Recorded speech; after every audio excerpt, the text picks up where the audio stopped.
Good morning.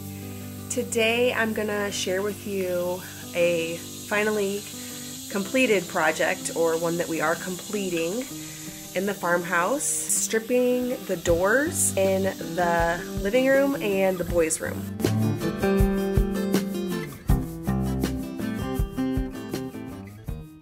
Now this is not actually going to be a step-by-step tutorial on doing that, because I already have one of those over on the blog. In our last house we stripped the front door, so it had been painted many different colors over the years, and I knew that wood would really pop against all of the white. It's a pretty tedious process, and not one necessarily that we felt worth doing again, considering that we found a couple of places in our area that do dip and strip. So more on that later. In the meantime, if you don't have this service available in your area, or if you just want to do this on a more low budget, you can check out the blog post. I'll link it in the description below, that I shared the process of Luke and I actually doing this ourselves. I still thought though it'd be fun to at least show you the before and after and the steps that we are taking, because there's a little bit of work we have to do with it and the whole process. So I plan to do the two exterior doors, the front door and the side porch door. They're a lot more detailed, and so the lady that we found in our area preferred to start with the less intense interior doors, which don't really have as much detail. So we took the doors down, this has been probably weeks ago, loaded them in the van and took them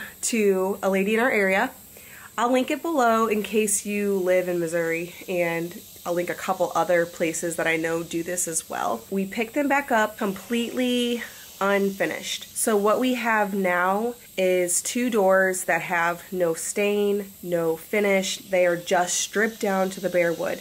Now the reason that we wanted to do this instead of actually replacing them with new doors, because really we probably could have replaced them for cheaper. We ended up paying $175 per door to have them completely stripped down. But in old houses, which we discovered in our last house and this one, every door, every window is a different size. Nothing is standard. Everything was pretty much handmade. Check out that original hardware. So pretty. They actually stripped that down too. That was all painted white and multiple layers of paint. Same with this door. It's really unique.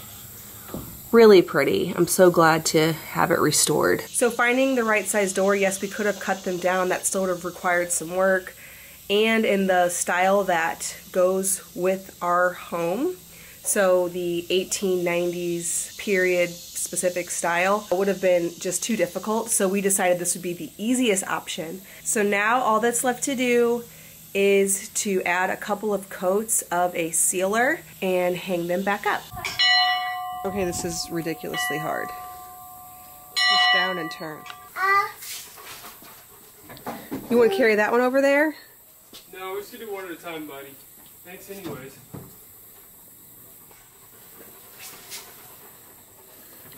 He thinks he can. We went with this Danish oil. I was looking at several options whenever we went to the hardware store yesterday, and a lot of them, like the waxes, wanted some kind of finish on the wood first. So since we have raw wood, I opted to go with this. I didn't really want something so thick and plasticky as polyurethane. Now we did do that for our floors. We did polyurethane on all of our hardwood floors, which I thought about not doing because of the more toxic nature and off-gassing.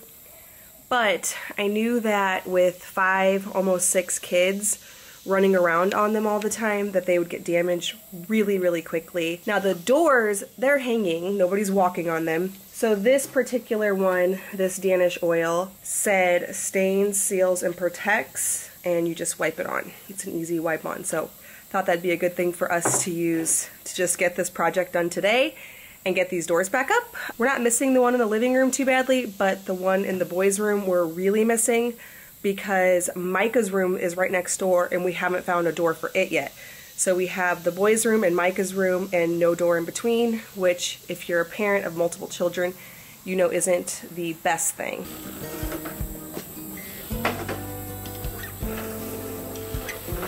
Flood surface using a brush cloth on an additional finish. If that's how dark it's gonna look, that looks fine, don't you think? It just looks wet. Even if it gets that dark. Yeah, let's just go for it.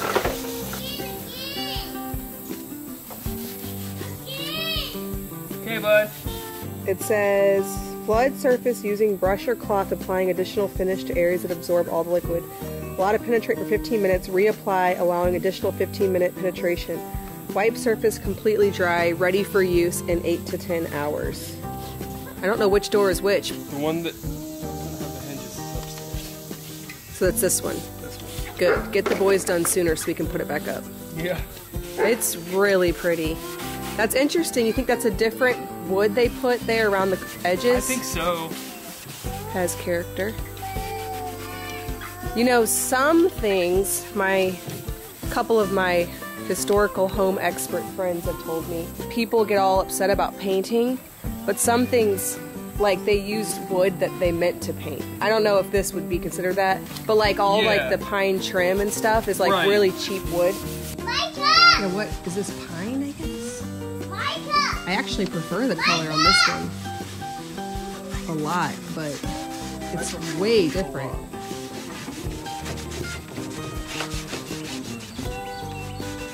It's all called character.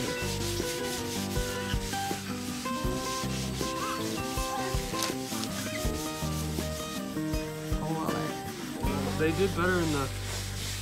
It probably just was less challenging. Must have been.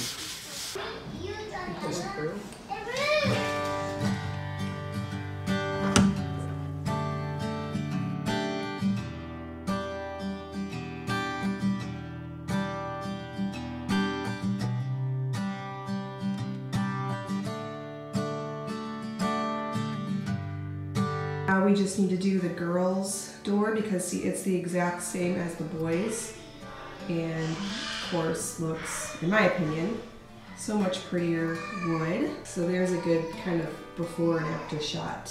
If this is a project you want to try in your own home, I will link a few sources if you're local. If you're not local, I recommend just Googling dip and strip wood stripping in your area. If they don't offer it, make sure to go over to the blog. I have 2 tutorials actually. I have one where we stripped our front door and one where we stripped a wooden dresser by hand as well. So I do have tutorials, but I don't know if I'll ever be making another one because it's not our favorite thing to do, especially with as much as we have going on right now. I'll give you a little update on the kitchen while I'm here. So why is it taking so long? That would be for 2 reasons. One is budget, and 2 is indecisiveness. So whenever I ended up having 2 different quotes on building the plans that I had set out to in the beginning, I found out that what I wanted was way more expensive than I originally had thought. So I played around with a lot of different ideas. I thought about reusing the old cabinets, but because of us relocating the refrigerator, adding in a farmhouse sink and the stove that I wanted, there was no way for them to fit. And so that option ended up not working out. And that was something that we kind of played around with for a while, so that wasted us some time. Then I decided to get more quotes so that way I could be sure that if we do move ahead with the custom cabinetry, that the first person just wasn't outlandishly expensive. Turns out they weren't. Just really is that much money. And so then we're at the point where I needed to make some decisions. What we've decided to do is we're going with the original plan on the main wall. I'm just going to put the office portion off for a little while. So once we comfortably have the amount of cash to complete the office, and I don't mean like scraping together every last dime, I mean to where it doesn't even hurt that bad. That's the thing. I don't want to spend every last dime on our kitchen renovation. So whenever we comfortably have enough cash to do the office portion, we'll talk about that later. We just bought a van because we are having a 6th child and we have a van that seats 7. So we had that expense in cash, and then we're going to do that main wall, and then I have a birth coming up. So once all of that's out of the way, we can save for a little while again. We'll go forward with the office. But for now, we're going to get that main wall finished. So there'll be cabinets, the window will be finished, there'll be an island I can shoot my videos in the kitchen, and we'll just worry about the office probably early part of next year, depending on the budget situation. So we'll reassess that. I don't like to ever get over my head with anything. So if it ever feels like it's a little bit of a stretch, I'm just gonna wait. Yeah, it's not fun not having the kitchen done though. So as long as we have the sink, which we still don't have, a refrigerator, and a little bit of counter space and a stove, I'm good to go. The rest of it can wait. My contractor that I think we're gonna finally decide to go with on that main wall said he can be here in 1 month. So probably right around the time I'm pushing this baby out, somebody will be down here finishing up our kitchen. I'm just gonna be okay with that because it was my indecisiveness and shopping around that caused this all to happen. So it's not done. It's not gonna be done for at least probably 2 months, and I'm really hoping that by the time Christmas comes around, I'm sharing with you all a half kitchen reveal. All right, well, thank you so much for watching this video on a little door project update and a kitchen update, because I know a lot of you have been messaging me and asking me. If you're brand new to my channel and you'd like to follow along with our farmhouse restoration journey, slow and sure is what we're doing here, hit that subscribe button. I also make 2 new videos every week on food from scratch, natural living, and a handmade home. Thank you so much for stopping by the farmhouse.